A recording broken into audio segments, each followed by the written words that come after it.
오늘 우리에게 주신 하나님의 말씀을 보시겠습니다. 하나님의 말씀은 마태복음 25장 1절에서 13절 말씀까지 함께 보시겠습니다.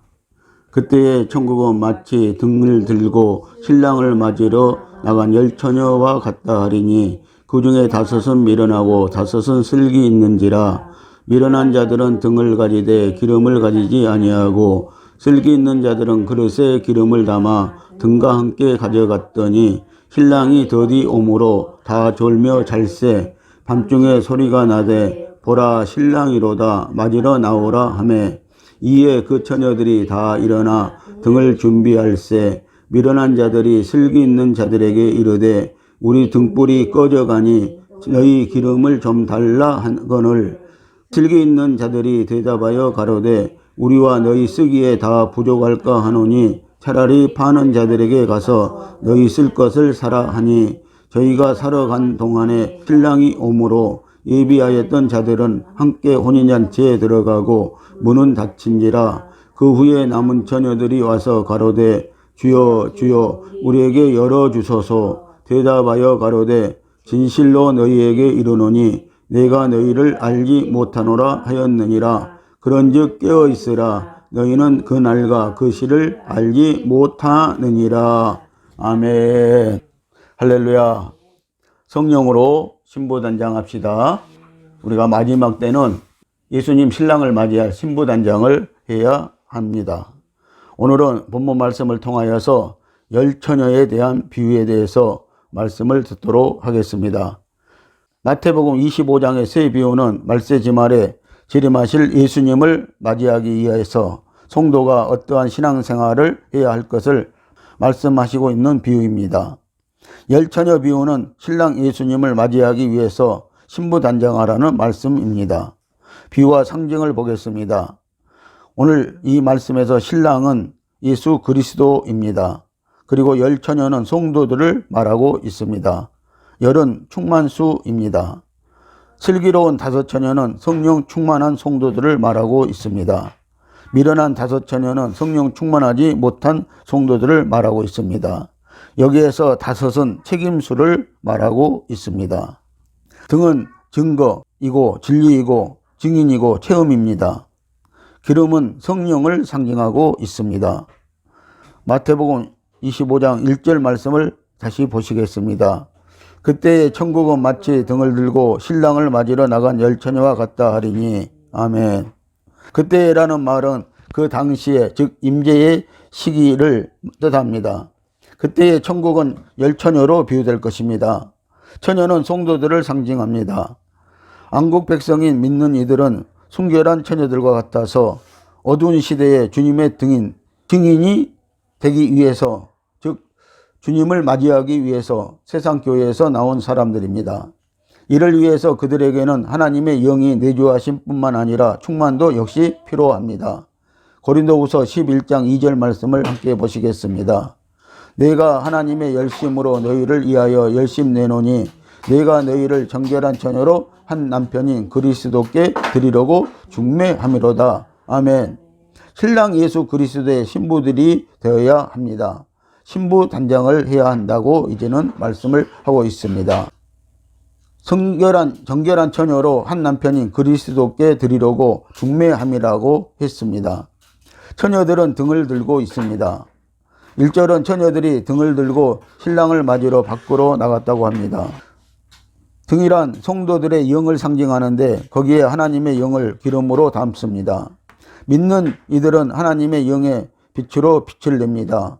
성도들은 이 시대의 어둠 안에서 빛을 발하는 등처럼 세상의 빛이 되어 하나님을 영화롭게 하기 위한 사명을 갖고 있습니다.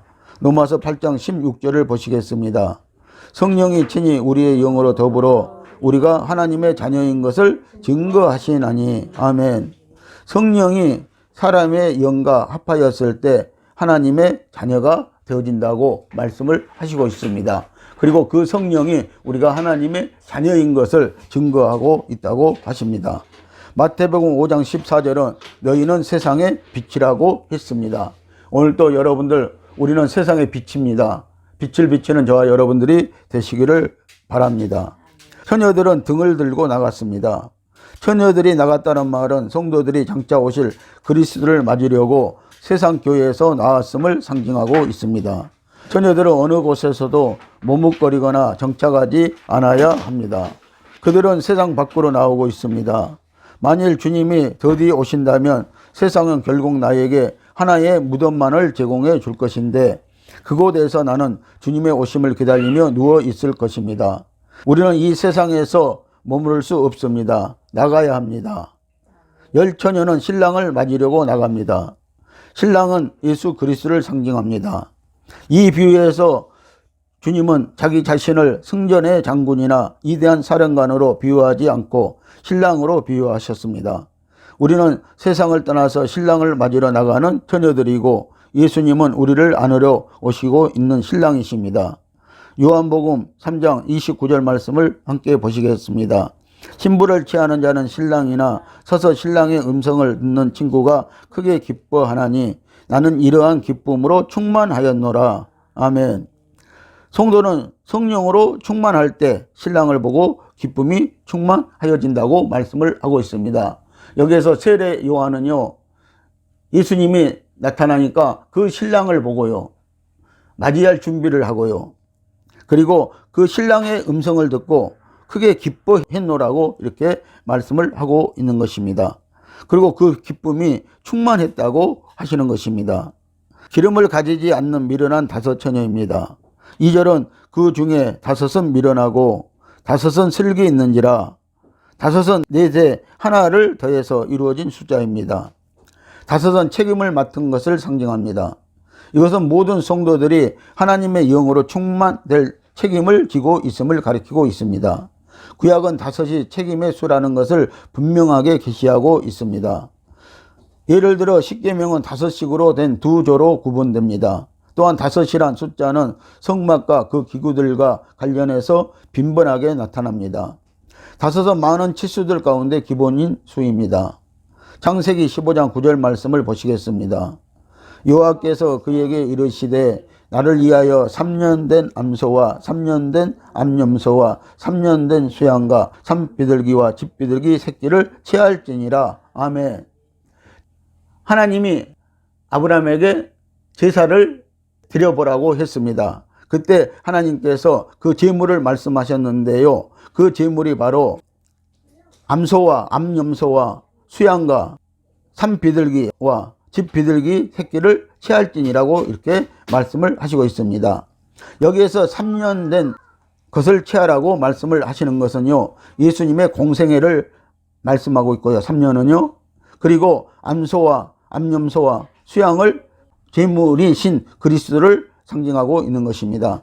그리고 비둘기는 성령으로 오심을 상징하는 것입니다.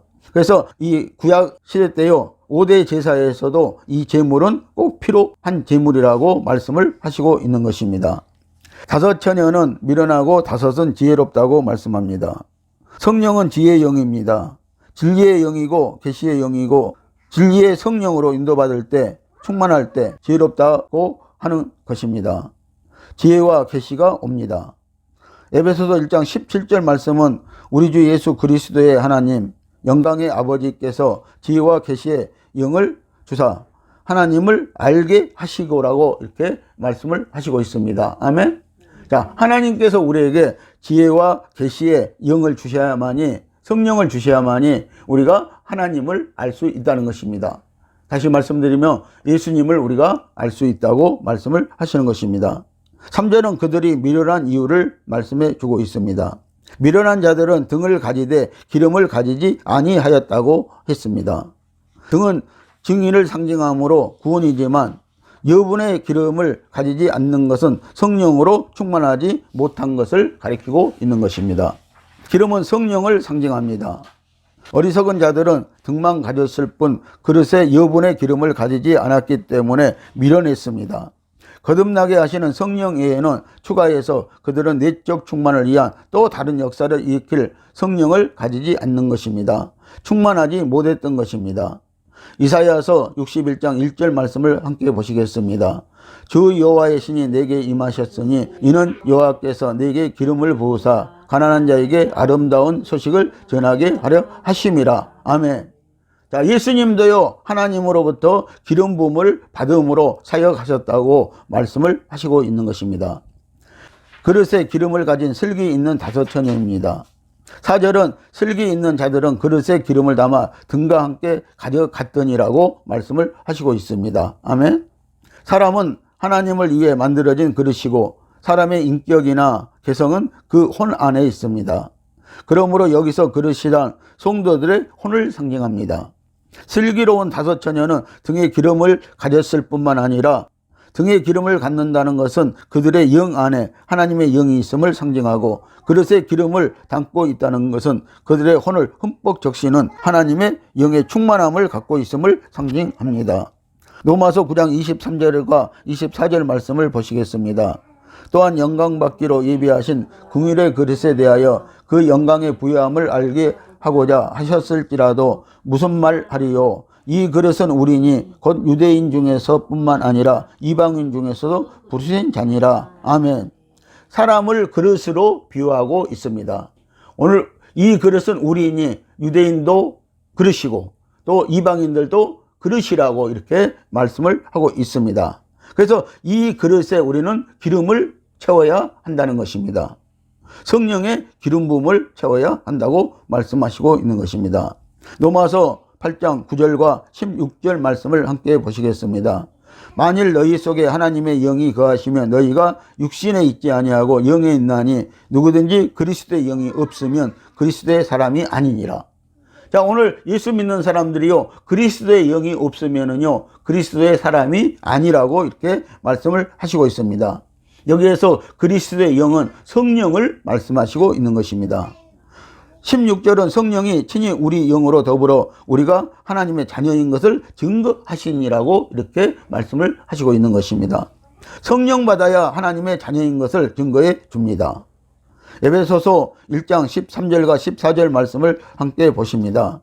그 안에서 너희도 진리의 말씀 곧 너희의 구원의 복음을 듣고 그 안에서 또한 믿어 약속의 성령으로 인치심을 받았으니 이는 우리의 기업의 보증이 되사 그 얻으신 것을 구속하시고 그의 영광을 찬미하게 하려 하심이라. 아멘. 여러분들, 성령으로 우리가 구원을 받아야 한다는 것입니다. 성령으로 거듭난 사람이 되어야 한다고 말씀을 하시고 있습니다. 그래서 성도는 성령으로 거듭날 때 하나님을 찬미할 수가 있다. 하나님의 영광을 찬미할 수가 있다고 이렇게 말씀을 하시는 것입니다. 잠언 20장 27절 말씀을 보십니다. 사람의 영혼은 여호와의 등불이라 사람의 깊은 속을 살피느니라고 했습니다. 여러분들, 이 등불이요, 우리 속까지 살핀다고 이렇게 말씀하시고 있습니다. 오늘 성령이요, 우리의 심령을 보시고 있다고 말씀을 하시는 것입니다. 그래서 이 등 안에는요, 기름, 곧 성령이 있다고 말씀을 하십니다. 우리는 미련한 처녀와 같은 것입니다. 만일 우리가 지롭다면 이렇게 기도해야 합니다. 주님, 제게 긍휼을 베풀어 주옵소서. 저는 성령이 제 영 안에서 계실 뿐만 아니라 제 혼 안에까지 퍼져 계시길 원합니다. 주여, 저에게는 성령의 내적 충만이 필요합니다. 이렇게 기도해야 할 것입니다. 그래서 오늘 저와 여러분들이요, 늘 성령으로요, 우리가 내적 충만을 가지고 있어야 된다고 말씀을 하시는 것입니다. 그래야만이 우리가 신랑 예수를 만날 수 있는 것입니다. 신랑이 더디 온다고 합니다. 오전은 신랑이 더디 온다고 말씀하시면서 예수님은 재림을 지체하셨습니다. 계시록에서 예수님은 속히 오신다고 약속하셨지만 그 2000년이나 지났는데도 여전히 예수님은 지체하고 계십니다. 그래서 오늘날 교회는 정말로 계시록을 알기를 거부하고 있습니다. 그러나 여기서 더디 온다는 것은 누구나 깨어 있어야 한다는 것을 주의시키고 있는 말씀입니다.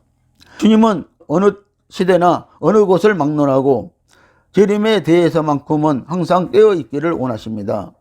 왜냐하면 우리의 영혼을 연단시켜 하나님의 영이 우리의 온 영과 혼과 몸까지 완전히 충만해져서 삼위 하나님의 하나 되신과 같이 우리가 주님과 분리되지 않는 하나가 되는 단계에 이르기까지는 많은 시간이 소요되어야 하는 것을 잘 알기 때문이십니다. 모든 처녀가 졸다가 잠이 들었다고 합니다. 신랑이 더디 왔기 때문에 모든 처녀들은 다 졸다가 잠이 들었습니다. 여기서 조는 것은 병든 것을 상징하고 잠자는 것은 죽는 것을 상징합니다. 예수님이 지체하시는 동안에 성도들은 대다수가 먼저 병들게 되고 나중에 죽습니다. 데살로니가 전서 4장 13절과 14절 말씀을 함께 보시겠습니다. 형제들아, 자는 자들에 관하여는 너희가 알지 못함을 우리가 원치 아니하노니 이는 소망이 없는 다른 이와 같이 슬퍼하지 않게 하려 함이라. 우리가 예수에 죽었다가 다시 사심을 믿을진데 이와 같이 예수 안에서 자는 자들도 하나님이 저와 함께 데리고 오시리라. 아멘. 자, 자는 자들이요 먼저 부활한다고 여기에서는 말씀하고 있습니다. 그리고 또 살아있는 자들도 함께 데리고 오실 것이다 라고 이렇게 말씀을 하고 있는 것입니다. 이미 예수 그리스도의 신부가 되어 죽는 자들은 부활시켜 혼인잔치를 하신다고 이렇게 말씀을 하시고 있는 것입니다.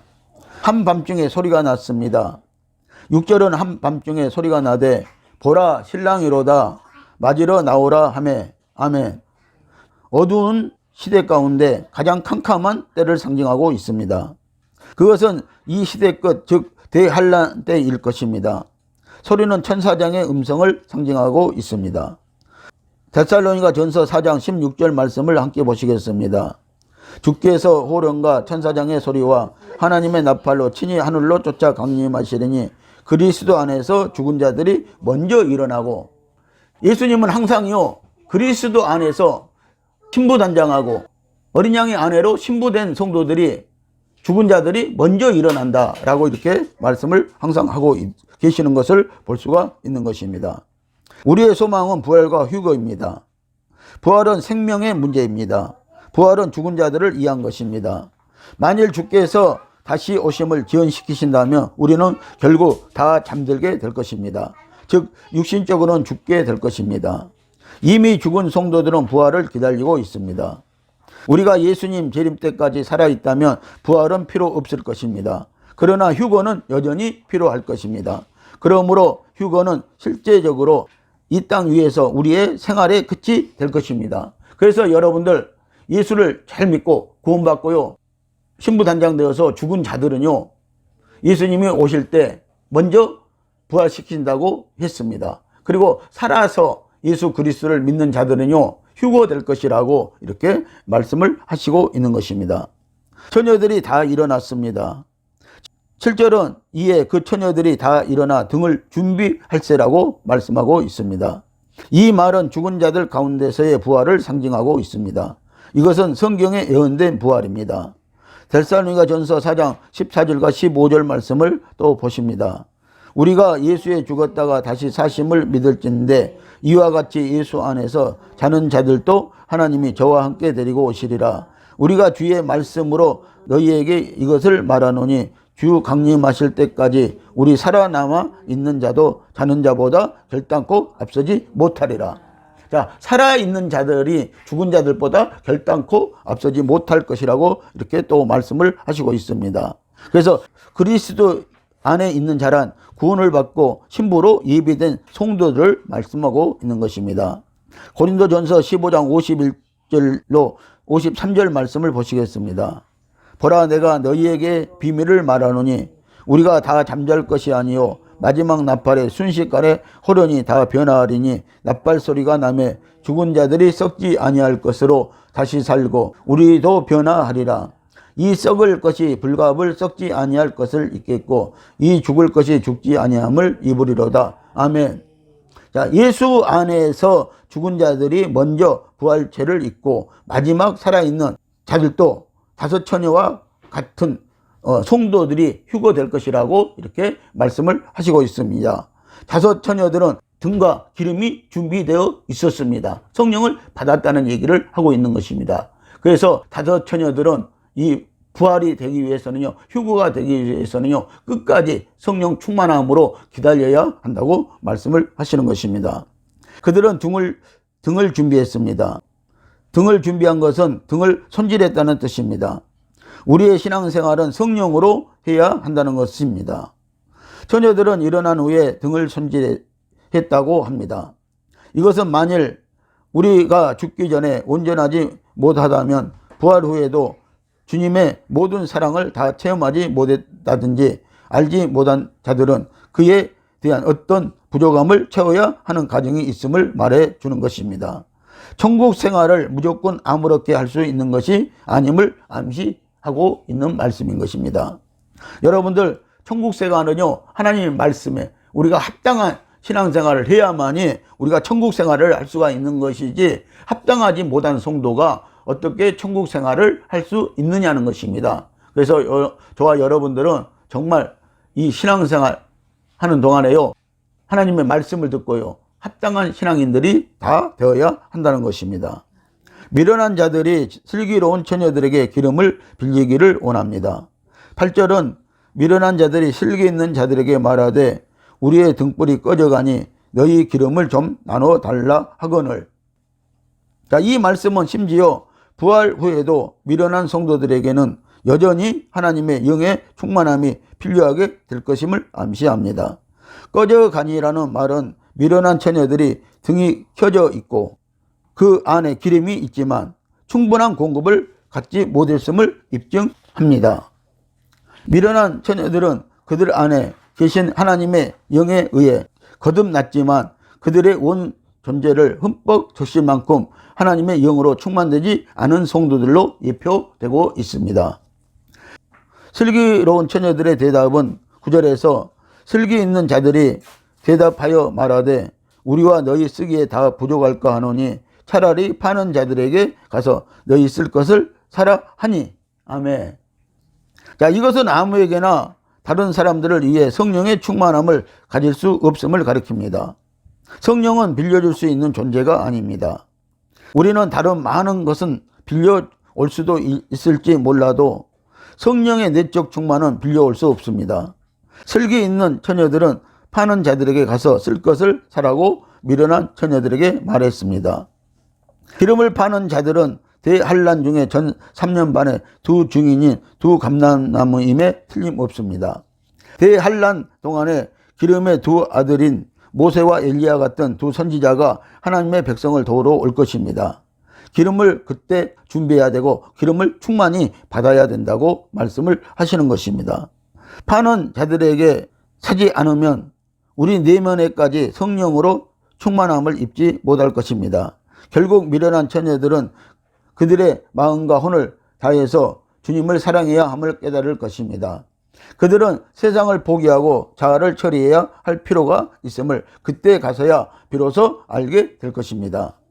신랑이 오시고 예비했던 이들은 예수님과 함께 혼인잔치에 들어갈 것입니다. 10절은 저희가 사러 간 동안에 신랑이 오므로 예비하였던 자들은 신랑과 함께 혼인잔치에 들어갔고 문은 닫힌지라. 아멘. 자, 여기서 오므로라는 말은 예수님의 임재의 일부분으로서 주님이 공중으로 오셨음을, 공중에 재림하셨음을 암시하고 있는 말씀입니다. 예비한 처녀들은 어린 양의 혼인 만찬에 초대된 사람들이 분명합니다. 우리는 항상 우리 그릇에 기름을 가짐으로써 항상 우리 온 전제, 영, 혼, 육 안에 하나님의 영을 가득 채움으로써 예비되어야 합니다. 깨어있고 예비되는 것은 주님의 임재하심을 위한 준비가 매일매일 훈련돼야 할 것임을 말하고 있는 것입니다. 공중 혼인잔치에 들어가는 것은 부활한 성도들이 공중으로 휴거되었음을 말씀하고 있습니다. 그것은 천년왕국이 나타나기 전에 예비된 믿는 이들, 즉 죽기 전에 성령의 충만함으로 준비되었던 믿는 이들에게 주는 주님과 함께 누리는 상으로 베풀어질 것입니다. 예비된 처녀들이 신랑과 함께 혼인잔치에 들어간 뒤에는 문이 닫힙니다. 이것은 주 예수님의 어린 양의 혼인잔치를 누리는 누림안으로 들어가는 문입니다. 데살로니가 전서 4장 16절과 17절 말씀을 보시겠습니다. 주께서 호령과 천사장의 소리와 하나님의 나팔로 친히 하늘로 쫓아 강림하시리니 그리스도 안에서 죽은 자들이 먼저 일어나고 그 후에 우리 살아남은 자도 저희와 함께 구름 속으로 끌어올려 공중에서 주를 영접하게 하시리니 그리하여 우리가 항상 주와 함께 있으리라고 말씀을 하시고 있습니다. 오늘 저와 여러분들이요, 이미 예수 믿고 죽은 자들은 분명히 부활되어야 하고요, 그리고 살아서 예수 그리스도를 만난 자들은요, 분명히 휴거되어야 한다고 말씀을 하시고 있습니다. 그러므로 저와 함께 구름 속으로 끌어올려 공중에서 주를 영접하게 하시리니 그리하여 우리가 항상 주와 함께 있으리라고 말씀을 하시는 것입니다. 예수 그리스도의 혼인잔치 후에는 주 예수님과 모든 것을 함께 할 것입니다. 일어난 처녀들이 늦게 왔지만 신랑은 그들을 알지 못합니다. 11절과 12절은 그 후에 남은 처녀들이 와서 말하되 주여 주여 우리에게 열어주소서. 그가 대답하여 말하되 진실로 너희에게 말하노니 내가 너희를 알지 못하노라 하였느니라. 아멘. 미련한 처녀들이 남은 것은 부활한 성도들의 2차 휴거를 말하는 것입니다. 이들에게는 구원이 있기 때문입니다. 그들이 주님께 문을 열어달라고 청했을 때 주 예수님은 내가 너희를 알지 못한다고 말씀하셨습니다. 누가복음 13장 25절 말씀을 함께 보시겠습니다. 집주인이 일어나 문을 한번 닫은 후에 너희가 밖에 서서 문을 두드리며 주여 열어주소서 하면 저가 대답하여 가로되 나는 너희가 어디로서 온 자인지 알지 못하노라 하리니 그때에 너희가 말하되 우리는 주 앞에서 먹고 마셨으며 주는 또한 우리 길거리에서 가르쳤나이다 하나. 이 말씀은 인정하지 않고 시인하지 않는다는 것을 가리키고 있습니다. 부족하다는 것입니다. 아직까지 합당치 않다는 것입니다. 그래서 오늘 저와 여러분들은 합당한 신앙생활로 오늘 기름 부심을 받고 또 충만해야 할 것을 말씀하고 있는 것입니다. 13절은 깨어 있으라고 합니다. 13절은 그러므로 깨어 있으라 너희는 그날과 그 시를 알지 못하느니라고 결론을 맺고 있습니다. 아멘. 이 부분의 말씀을 읽을 때 우리는 얼마나 깨어 있어야 하는지 볼 수 있습니다. 깨어 있고 예비한다는 말을 심각하게 받아들여야 함에도 오늘날 기독교인들은 얼마나 이 말에 대해 방관하는 자세를 취하는지 모릅니다. 우리는 모두 처녀들입니다. 그러나 우리가 미련한 처녀인지 슬기로운 처녀인지 자문해 보아야 할 것입니다. 물론 자기 생각에는 슬기로운 처녀라고 생각하지만 곰곰이 성령님의 음성을 들어보며 그렇게 좋은 소식을 듣지 못할 것입니다. 우리가 지혜로운 처녀인지 미련한 처녀인지 그 답을 우리의 그릇 안에, 즉 우리의 혼 안에 얼마나 많은 성령이 흘러들어와 나의 생각과 감정과 의지에 넘쳐 흐르고 있는지에 따라 결정되어지는 것입니다. 오늘 사랑하는 성도 여러분, 그리스도인의 신앙생활에 있어서 우리가 거듭날 수 있도록 성령을 우리 영 안으로 받아들이는 것이 필요함을 깨달아야 합니다. 그리고 우리는 준비하고 영성을 이루어야 합니다. 변화되어야 합니다. 이렇게 해서 우리의 영혼 육은 내적으로 충만케 하시는 성령으로 흠뻑 적셔질 것입니다. 이것이 바로 그릇 안에 기름을 넘치도록 채우고 더 예비하여 충만하여야 신랑 예수님을 만나 혼인잔치에 들어갑니다. 슬기로운 5 처녀들이 다 되시기를 예수 그리스도의 이름으로 축복을 드립니다. 기도하시겠습니다.